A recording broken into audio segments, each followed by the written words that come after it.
विज्ञान की क्लास में आपका स्वागत है।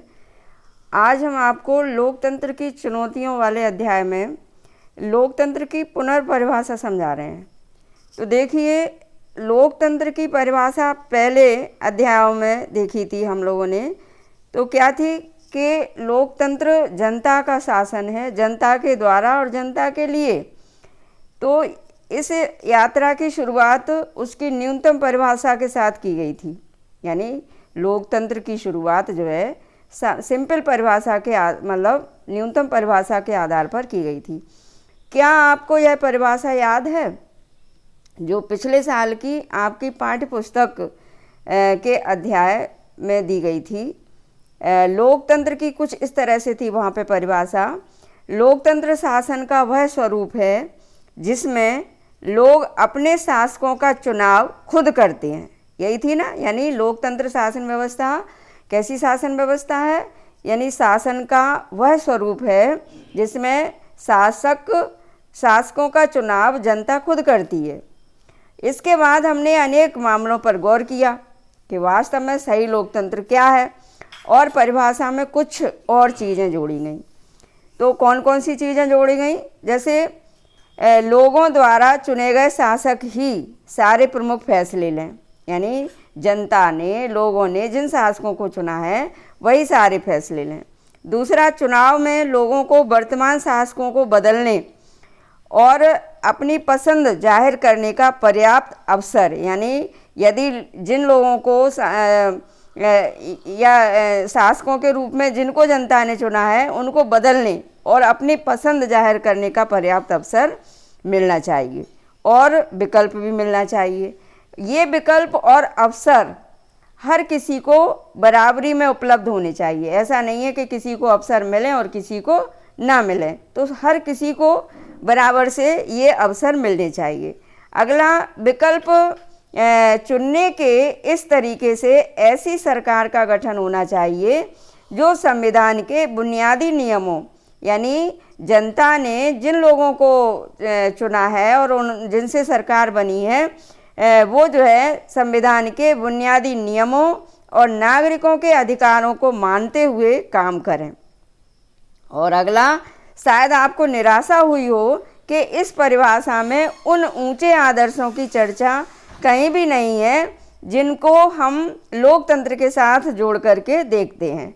हमने लोकतंत्र के कुछ आदर्शों की चर्चा जरूर की थी, पर व्यवहारिक हिसाब से हमने लोकतंत्र की न्यूनतम लेकिन स्पष्ट परिभाषा से बात शुरू की थी, और इससे हमारे लिए लोकतांत्रिक और गैर लोकतांत्रिक शासन व्यवस्थाओं में स्पष्ट अंतर करना आसान हो गया था कि लोकतांत्रिक व्यवस्थाएं कैसी हैं शासन की, और गैर लोकतांत्रिक व्यवस्थाएं शासन की कैसी हैं, दोनों में क्या अंतर है। आपने पाया होगा कि लोकतांत्रिक सरकार और राजनीति के विभिन्न पहलुओं की अपनी चर्चा में हम उस परिभाषा से काफ़ी आगे आ गए हैं। हमने विस्तार से लोकतांत्रिक अधिकारों की चर्चा की कि लोकतंत्र शासन व्यवस्था में कौन कौन से अधिकार मिल जाते हैं जनता को, और पाया कि ये अधिकार सिर्फ वोट देने, चुनाव लड़ने और राजनीतिक संगठन बनाने भर के नहीं है। हमने कुछ ऐसे सामाजिक और आर्थिक अधिकारों की भी चर्चा की जिन्हें एक लोकतांत्रिक शासन को अपने नागरिकों को देना ही चाहिए। मतलब कुछ हमने ऐसे भी अधिकारों की चर्चा की।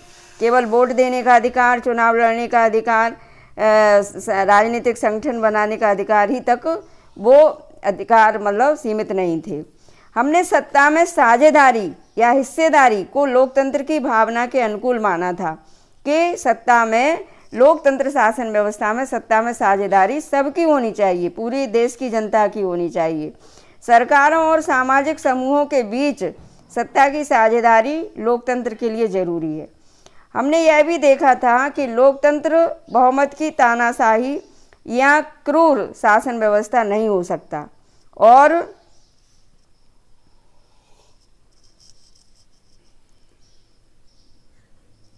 अल्पसंख्यक आवाज़ों का आदर करना लोकतंत्र के लिए बहुत ज़रूरी है। यानी जिन अल्पसंख्यक मतलब जिनकी संख्या कम है उनकी आवाज़ों को भी सुनना ज़रूरी है।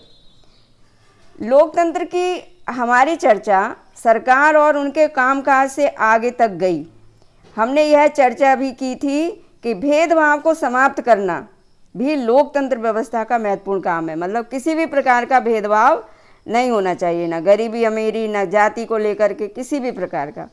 आखिर में हमने यह भी चर्चा चलाई कि किसी भी लोकतांत्रिक व्यवस्था से हमें कुछ न्यूनतम नतीजों की उम्मीद तो करनी ही चाहिए। यानी लोकतंत्र व्यवस्था है हमारे देश में, तो कुछ नतीजे निकल करके ज़रूर आने चाहिए। ऐसा करने में हम लोकतंत्र की उस परिभाषा के खिलाफ नहीं गए हैं जो पिछले वर्ष दी गई थी, यानी जब कक्षा 9 में आप लोगों ने पढ़ी थी। किसी भी देश को लोकतंत्र कहलाने के लिए जिन न्यूनतम चीज़ों की ज़रूरत होती है उसे परिभाषित करके हमने शुरुआत की। इसके बाद हमने लोकतंत्र के लिए कुछ वांछित शर्तों की चर्चा की, यानी जो शर्तें ज़रूरी थी वो लोकतंत्र में होनी चाहिए और जिन्हें पूरा किया जाना चाहिए। फिर हमने लोकतंत्र की परिभाषा से आगे बढ़कर अच्छी लोकतांत्रिक व्यवस्था का ब्यौरा भी दिया कि अच्छी लोकतंत्र व्यवस्था कैसी होनी चाहिए। एक अच्छे लोकतंत्र को हम कैसे परिभाषित करेंगे, इसकी विशेषताएं क्या क्या हैं, और किसी लोकतंत्र को अच्छा बताने के लिए उसमें किस विशेषता का होना बहुत ज़रूरी है, और अगर कोई व्यवस्था लोकतांत्रिक है तो उसमें क्या चीज़ निश्चित रूप से होनी चाहिए, ये फैसले अब आपको भी करने हैं। यहाँ पर एक तालिका दी गई है, उस तालिका में आप अभ्यास के तौर पर उसको भरेंगे अपने विचारों के द्वारा। ये तालिका दी गई है अच्छे लोकतंत्र को परिभाषित करने के लिए। इस तालिका में आपको पूरा ब्यौरा भरना है जो आपके दिमाग में आ रहा है।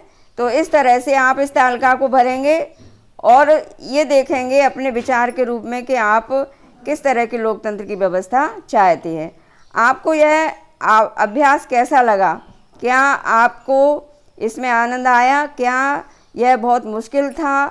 मतलब लास्ट में ये तालिका भरने के बाद आप इन प्रश्नों को अपने दिमाग में ला सकते हैं। क्या कुछ परेशानियां हुई? क्या डर भी लगा? क्या आपको लगता है कि इस पाठ्य पुस्तक ने इस महत्वपूर्ण अध्याय में आपकी मदद नहीं की? क्या आपको ये भी डर है कि आपकी परिभाषा गलत भी हो सकती है? तो इस तरह से ये कुछ विचार अपने दिमाग में ला करके सोचिए। तो लोकतंत्र के बारे में आपकी पढ़ाई का यह रहा आखिरी सबक।